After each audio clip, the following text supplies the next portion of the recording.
11 years old ako nung mangyari to. May isang abandonadong bahay sa Eskinita malapit sa amin. Tinitirhan daw yon ng masasamang espiritu at mga kaluluwang hindi pa natatahimik.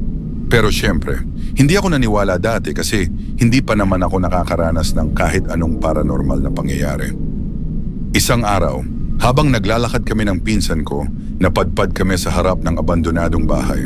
Madalas naman namin tumadaanan tuwing bumibili kami sa tindahan, kaya naisipan naming pasukin. Pagpasok namin, medyo malaki yung loob ng bahay. May ikalawang palapag pa at may mga lumang gamit na naiwan. Nung una wala naman kaming kakaibang naramdaman habang nasa unang palapag kami.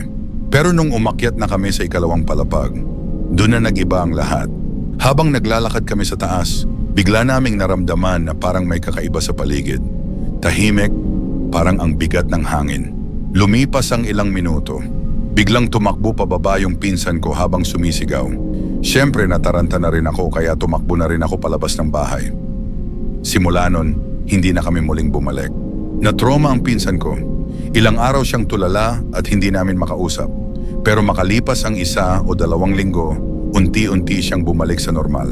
Doon ko siya tinanong kung ano ba talaga ang nakita niya sa loob ng bahay. Kinilabutan ako sa sagot niya.